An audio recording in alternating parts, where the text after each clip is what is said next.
When I was younger, like most young teenage kids, I was obsessed with World War II, Germany, Russia, the Eastern Front. And I kind of want to just go through a little video, a hypothetical that everyone always talks about in terms of the history of the world. What if Germany and the Axis won World War II? What would the world look like? What would happen to Adolf Hitler? What would happen to Nazi Germany as well as America? Because you see a lot of these maps, they're just quite frankly ridiculous. And I'm just going to react to a few of these maps. So this first one, this is a Nazi Axis victory. Take a look at America. What's going on here? You've got Imperial Japan, looks like taking over parts of Canada. You've got Mexico pushing into New Mexico and Arizona. You've got the Confederacy making a comeback there in the South. And then you've got some type of Nazi-American alliance, the Nazi swastika right there, combined with the American flag up in the Rust Belt. Just unbelievable, just crazy. And then looking at Europe, mainly filled with different Nazi flags, all the swastikas up there. A lot of that area is their land. But obviously, that's a completely ridiculous representation. This is another one. This is kind of like the popular, oh, what if Germany won? This is how the land would be divided. It's just completely false. But you can see Germany after World War II. Number one, if Germany wins World War II, very likely it would not have involved Pearl Harbor. So America would not be in this war.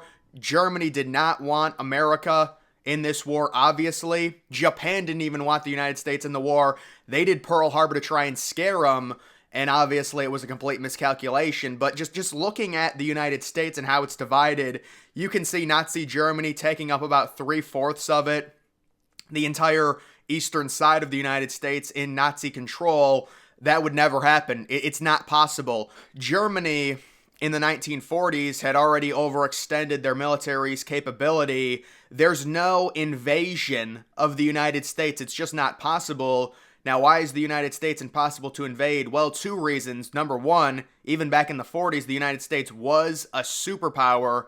Nowadays, obviously, the amount of military spending they do, it is, you're just completely ridiculous. But number two, the location of the USA being surrounded by oceans. How is Germany getting over there after all of that fighting in Western Russia, after all of those deaths? Do you really think that Adolf Hitler would be able to launch an offensive against the United States of America, somehow traversing the Atlantic Ocean? That's just ridiculous. And it's the same thing with Imperial Japan struggling to even take inland China. How are they going to take America? I mean, technically, because of how close Russia is to Alaska, you can make the argument if that was their land, it would be easy to hop over to Alaska and take over some of that land and maybe work as far into Canada. I've always theorized, what if China got big enough? I don't think any of this really matters. Like, the idea of acquiring land nowadays is completely diminished with the rise of nuclear weapons. I mean, look at Putin. He invades Ukraine to try and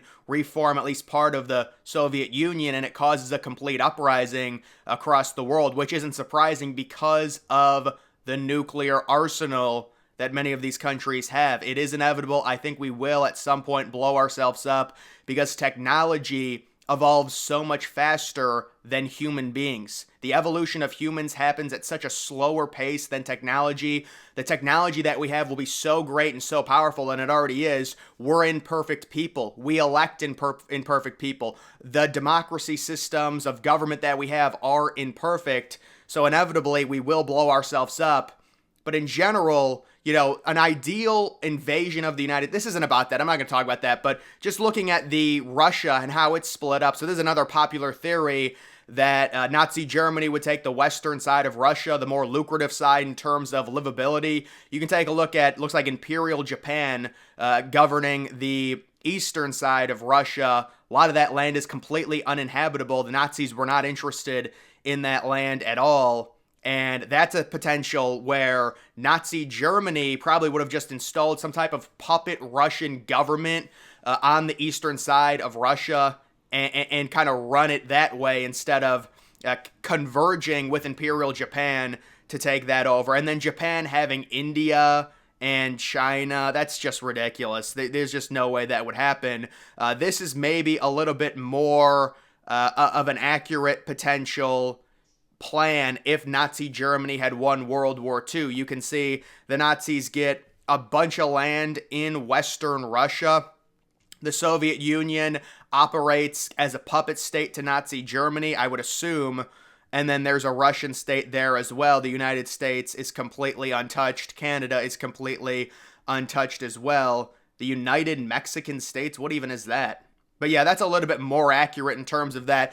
But in general, another hypothetical I wanted to talk about, and this was always something that intrigued me when I was younger, it is Germania, Adolf Hitler's big plan for Berlin, Germany. And yes, it is pronounced Adolf Hitler, not Adolf. This was his big plan for Germany, along with his architect Albert Speer. They had the number one thing that I'm interested in, the Volkshall, the massive, and when I mean massive, it was gigantic dome that was supposed to be the centerpiece of this new city that Germany was going to develop after they won World War II. The two biggest things I'm interested in when it comes to Nazi Germany and their buildings, the Volkshall and the Deutsches Stadion, the biggest stadium in history that was supposed to be built with the capacity of 400,000. But the Volkshall, to actually test if they could build the Volkshall, which means People's Hall, they wanted to test because Berlin's a bunch of swampland, so they built up this cement cylinder building to see how far it would sink. And the general theory with the Volkshall is that, oh, it's not possible it would sink.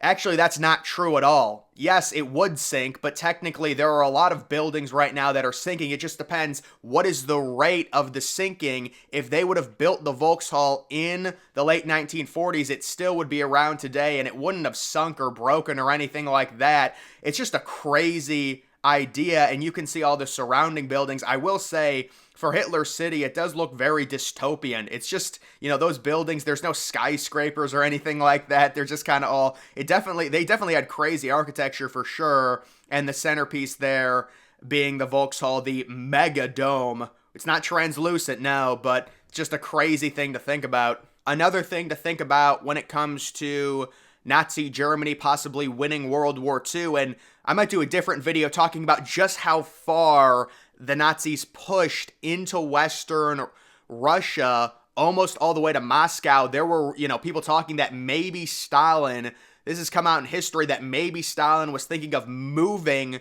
the USSR capital from Moscow to somewhere in the east. That's how close the Nazis had gotten during their initial push in Barbarossa. But the question becomes, all right, let's say Nazi Germany is the number 2 superpower in the world after the United States after World War II, because you have to think, people would say, well, they're number 1. They wouldn't be number 1. And the reason they wouldn't be number 1 is because of the amount of troops that they lost in World War II. The United States was always in a very favorable position in World War II. Before Pearl Harbor even happened, they were doing polls with American citizens saying about 66% didn't even want to join the war. The only reason they joined was because of Pearl Harbor. So the United States, even with their battles with Japan, they had lost so few troops. And a lot of people, a little misconception on, the nuclear bomb drops. Look, I'm not in favor of dropping nuclear bombs, but the United States, it was a mess around and find out moment for Imperial Japan. Imperial Japan knew they were going to lose, but they wanted to take as many Americans out as possible. The war was over even before the nukes were dropped.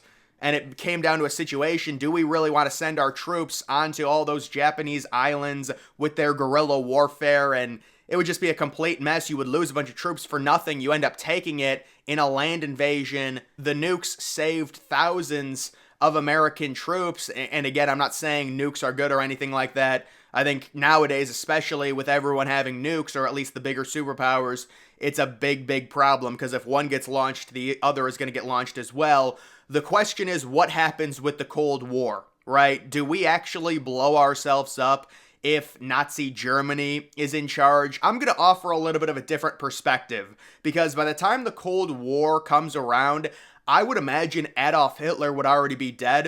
If you guys don't know, Adolf Hitler had Parkinson's. in the 1940s, you're not curing something like that. His health was already deteriorating as it is. That's why the conspiracies that Adolf Hitler escaped to Argentina, it's not that they don't make 100% sense, but you need context. Hitler's health was already so bad, even if he goes to Argentina, it's not like he's this spry dude who can skip around for the next 60 years. The context of it really doesn't add up. I'm not saying I'm God and I know 1000% that Hitler committed suicide, but based on his deteriorating health, the final video we saw on his birthday in 1945, he looked to be in really bad shape. So, there's actually one other photo of Hitler. It's not confirmed. It kind of looks like it was photoshopped, but a lot of people talk about that one photo. Either way, when it comes to the Nazi Party, it's hard to say exactly what would happen to it if they had won World War II. Let's say Hitler dies in 1952. Who takes over from there? Is it a transfer of power? It's just hard to gauge something like that. They always say with fascism, if you cut the head off, the entire thing falls apart. I don't know if I agree with that, but I do think the party would be completely different as time goes on. And certainly I don't think they would ever be more powerful than America. Now, they did have amazing scientists, and some of their technology was better than America. There's famous stories of the US and Russia fighting over the German scientists. They did develop the V-2 rocket. They had very impressive technology. Just imagine if they had some type of nuclear. That's the craziest thing about it. Like, imagine the Nazis had nuclear bombs. I think the world would get blown up because they would launch one, then we would launch one, and that's the issue with them. I don't know that for a fact. I'm not saying the Nazis for sure would have launched it, but it's just a situation where if you get pushed to the brink, you can imagine that a regime like that would do something, and that's the issue with some of these regimes that come into power and why checks and balances and democracy is so important.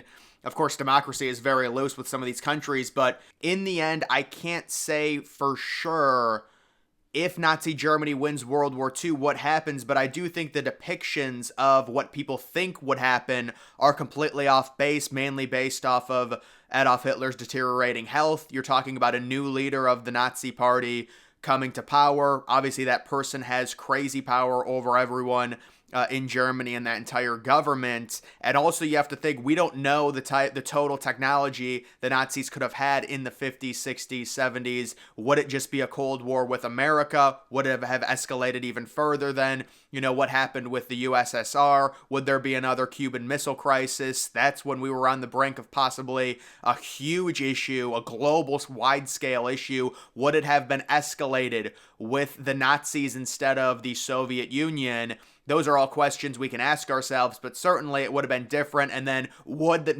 Nazi Germany fall, maybe like the Soviet Union, or would it be able to continue on? I think it all depends on the post-war situation within Europe. Can Nazi Germany reassemble and revitalize their country? They would have had a lot more land, a lot more resources within Western Europe to play with, but they had already lost so many troops at that point. It's like they needed 10 to 20 years just to rebuild everything. But then again, under this hypothetical, maybe Barbarossa is successful and they easily take the western half of Russia and, Stalin is overthrown, the Soviet Union surrenders.